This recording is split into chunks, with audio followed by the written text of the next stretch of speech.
अस्सलाम वालेकुम viewers, welcome to ICSB corner. Dear viewers, आज की इस वीडियो में मैं आपको बताने जा रहा हूँ ICSB के पर्सनल इंफॉर्मेशन क्वेश्चनेरियो जो सिविल कैंडिडेट्स के लिए होता है। देखें, अमूमन आप जब ICSB जाते हैं तो आपको जिस दिन आपका जो अराइवल डे होता है उसी दिन पर जब दिन के 3 बजे मतलब जब आपको रूम वगैरह एलोकेट हो जाते हैं तो उसी दिन आपको 3 बजे जौहर हॉल में बुलाया जाता है और उसी ड्यूरेशन में आपसे आपके फॉर्म्स भरवाए जाते हैं। उस ड्यूरेशन में आपका एक फॉर्म जो होता है वो है पर्सनल इंफॉर्मेशन क्वेश्चनेरियर जो होते हैं। ये आपका जो ICSB का जो स्टाफ होता है वही ले लेते हैं, लेकिन जो आपका बायोडेटा फॉर्म होता है ये आपका साइकोलॉजिस्ट जब एंट्री करते हैं, सब साइकोलॉजिस्ट आते हैं, GTOs आते हैं। हर GTO या जो आपके साइकोलॉजिस्ट होते हैं वो हर रो पर राउंड भी लगाते हैं और उसमें आपका जो सीनियर साइकोलॉजिस्ट होता है वो स्टेज पे खड़े होकर आपको ब्रीफिंग देता है छोटी सी, और उसके बाद आपको बता देता है कि जो बायोडेटा फॉर्म है वो फाइल जो आपने है ओपन नहीं करनी। दूसरा, वो आपको ये भी बताता है कि जब तक मैं ना बोलूँ आपने अपना नाम तक भी नहीं लिखना और जस्ट उनको फॉलो करना होता है और वो जो बता रहे होते हैं उसकी एक एक इंस्ट्रक्शन को सुननी होती है।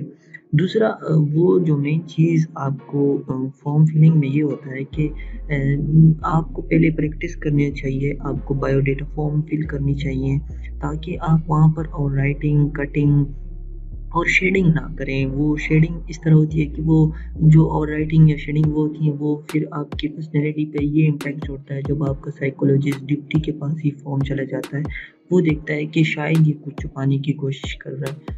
ये जो फॉर्म है पर्सनल इंफॉर्मेशन क्वेश्चनेरियो का जो फॉर्म है ये मुझे खूब बड़ी तरीके से मिला है। अच्छा, ये जो आपका क्वेश्चनेरियो फॉर्म होता है ये मुझे खुद कहीं से मिला है और मैंने सोचा मैं आप लोगों के साथ शेयर कर लूँ। ये भी एक फॉर्म होता है जो सबसे पहले बायोडेटा फॉर्म से पहले आपको ये वाला फॉर्म फिल करना होता है। ये इस तरह है कि आप देख लें और अपने साथ नोट भी कर लें और जो है फिर इसकी प्रैक्टिस भी करें तो आपको वहाँ पर फिर मसला नहीं आएगा। इसका तो मेन सीन ये है कि इसको फिल करते वक़्त आपको सिर्फ़ ये जो है इस चीज़ का ख़्याल रखना होता है कि जो आपका पेज नंबर है ये जो आपका अमूमनली आपके जो स्टेज पे एक बोर्ड होता है उस पे लिखा होता है, उस पे आपका पेज नंबर भी होता है और उसके अलावा आपका जो कोर्स नंबर है वो भी उस पे लिखा होता है और आपका जो चेस्ट नंबर जो रिसेप्शन पे आपको मिल जाता है वो आपने अपने गले में तो ऑलरेडी लगाया होगा, वो आपने लिखना है और उसका ड्यूरेशन जो है वो यानी आपका बैच किधर से कौन सा है, 13 से 16 है, 12 से 16 है, जो भी है वो आपने यहाँ पर लिखना है। उसके बाद आपका आ जाता है जी नाम, अपना नाम लिखो और कोशिश करो कि सब कैपिटल में लिखो तो बेहतर रहेगा। प्रैक्टिस भी कर लो, अपनी एज लिख लो। एज वो आपको बता देंगे कि आपने कहाँ तक अपनी एज को कैलकुलेट करनी है, तो अपना एज आपने ईयर, मंथ और डेज के साथ कैलकुलेट कर लेना है। उसके बाद रिलीजन्स आता है जो आपका इस्लाम है, सेक्ट आपका सुन्नी है, जो भी है आप लिख सकते हो। जो उसके बाद आपका जो कास्ट है और सब कास्ट है। अच्छा, इसमें ये सीन है कि जो पंजाबी हैं, सिंधी हैं, जो भी है, फिर उनका एक सब कास्ट भी होता है। जैसे मैं अगर आपको बता दूँ, यहाँ पर एक बंदा लिख लेता है मैं पख्तून हूँ जी, और उसका सब कास्ट क्या होता है वो लिख देता है कि जी मैं शिनवारी हूँ, मैं यूसुफजई हूँ, मैं खटक हूँ, मैं जो है मियाँ हूँ।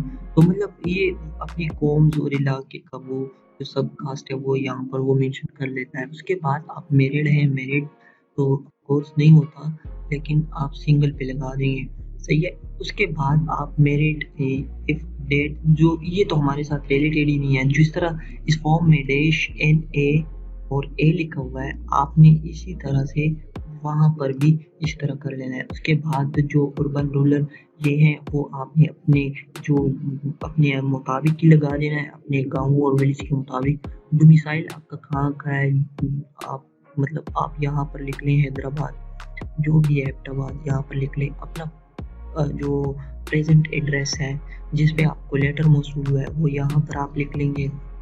उसके बाद आप जो है जो यहाँ पर कब से रह रहे हैं तो आप लिख लेंगे बाई बर्थ।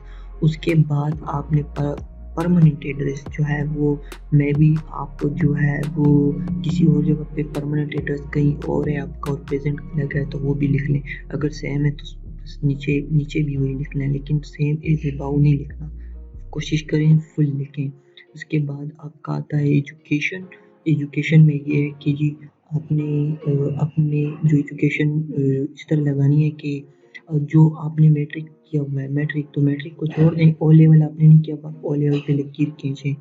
इस तरह इसमें एफएसी आ रहा है तो एफएसी को छोड़ दें, बाकी सबको पेन से इस तरह काट दें, इस पे इस तरह निशान लगा दें सब पे एफए किया हुआ है। इस तरह जो ये नहीं किया हुआ आपने एफएसी, इंटरमीडिएट को छोड़ दें, एफएसी को रखने दें।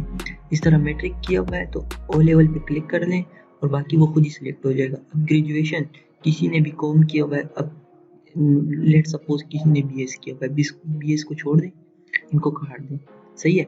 इस तरह मतलब इस फॉर्म को अपने फिर तो ईयर जिसमें आपने किया हुआ है, परसेंटेज, इंग्लिश, उर्दू, जिससे भी किया हुआ है आप उसके मुताबिक लिख सकते हैं। फिर आ जाता है स्पोर्ट्स। अच्छा, तो स्पोर्ट्स और हॉबीज़ में अमूमनली लोग स्पोर्ट्स ही लिख देते हैं, कोशिश करें इसमें अलग अलग लिख लें। हॉबीज़ तो अमूमनली वो चीज़ें होती हैं कि आप जो है जिस पे आप फ्री टाइम, और स्पोर्ट्स में मतलब क्रिकेट, फुटबॉल, वॉलीबॉल जो भी है आपका, बास्केटबॉल है, जो भी है वो लिख लें। अदर एक्टिविटीज़ करते हैं तो लिख लें, नहीं करते छोड़ दें। प्रीवियस एम्प्लॉयमेंट अगर की हुई है कहीं पर तो लिख दें, नहीं है तो अदरवाइज छोड़ दें। इसके बाद अगर आप प्रीवियसली एसएसबी देने गए हुए तो यहाँ अपना चेस्ट नंबर और यहाँ पर कोर्स, डेट और यहाँ पर रिजल्ट, सही है। नॉट रिकमेंड लिख लें, अगर रिकमेंडेड थे रिकमेंडेड लिख लें, नोट थे तो नोट ही लिख लें। और इन लोगों ने 2 ही बॉक्स दिए हुए, अमूमनली 2 ही चांस होते हैं, सही है। और कंट्रीज़ अगर आपने कहीं ट्रैवल किया हुआ है तो यहाँ पर लिख लें, उसकी रीज़न लिख लें, विजिट था, आपका फैमिली मेम्बर है, अब्बू अम्मी कोई वहाँ पर परमानेंटली सेटल हैं और आप भी वहाँ पर थे, तो ये तो आप अपने मुताबिक लिख लेंगे। आपने यहाँ पर अपने फादर का नेम लिख लेना है, इलाइव है उसको लिख लेना है, दूसरी शादी की हुई है तो वो भी आप यहाँ पर लिख सकते हैं, दूसरी शादी की है ये भी। और जो है फादर या गार्जियन ऑक्यूपेशन, अच्छा आपका क्या करता था जी, आर्मी में नहीं है, टीचर हैं जी, टीचर लिख लो, प्रोफेसर हैं, प्रोफेसर लिख लो जी, जहाँ पर भी रेस्क्यू में जिधर भी है तो यहाँ पर आप लिख लो, सही है। उसकी डिजिग्नेशन लिख लो जी, 17 है, 16 है, जो भी है, सही है, ये लिख लेंगे। उसके बाद अपनी जो मदर है उसकी ऑक्यूपेशन नहीं है तो छोड़ दें, और अलाइव है, सेकंड मैरिज की हुई है, ये अपने मुताबिक लिख लें। एस्पोज मीन आपकी बीवी, सो आपकी बीवी नहीं है तो छोड़ दें, इसको भी छोड़ दें। और नंबर ऑफ ब्रदर्स आप यहाँ पर अपने ब्रदर्स लिख लें, और इसमें जो है ना रियल और स्टेट, ये जो आपके वो हैं वो भी आपने मेंशन करने होते हैं। फिर आपका जो नीचे फॉर्म है उसमें आपके पास ये है कि आपने अपनी सिबलिंग की इंफॉर्मेशन देनी होती है। इंफॉर्मेशन इस तरीके से देनी होती है कि अपने लिए आपने एक्स का वर्ड इस्तेमाल करना है, सिस्टर के लिए बी का इस्तेमाल करना है, और जो आपका बी है वो ब्रदर के लिए इस्तेमाल करना है। सो आपने सबसे पहले लिख लेना है बड़े भाई का नाम, सही है। उसके बाद जो बड़ा भाई है उसका लिख लेना है, अगर आपकी सिस्टर है तो उसके लिए वो लिख लें, एस लिख लें। अगर आप खुद इस नंबर पे आते हैं तो आप अपने लिए एक्स का वर्ड इस्तेमाल करें। तो ये कोई सिंपल सा फॉर्म था, मैंने कहा कि आप लोगों के साथ शेयर कर लूँ, क्योंकि ये भी वहाँ पर फिर जब बंदा जो है बास कुछ ऐसी चीज़ें होती हैं कि कुछ बंदों को नहीं मालूम होता, उनका फर्स्ट टाइम इम्प्रेशन होता है, तो वो फिर बार बार वहाँ से एसएसबी स्टाफ से क्वेश्चन पूछ रहे होते हैं, और वो ये फॉर्म जो है वो अमूमनली वो काफ़ी जल्दी फिल करना होता है। और वो जो एसएसबी का स्टाफ है अक्सर औकात में बिजी भी होते हैं, सो क्योंकि कैंडिडेट ज़्यादा होते हैं और हर कोई उनको आवाज़ दे रहा होता है, तो वो फिर जो है सही तरह रिस्पॉन्स नहीं करते। तो मैंने कहा ये शेयर कर लूँ, तो ये आपको उम्मीद है आपको मदद करेगा।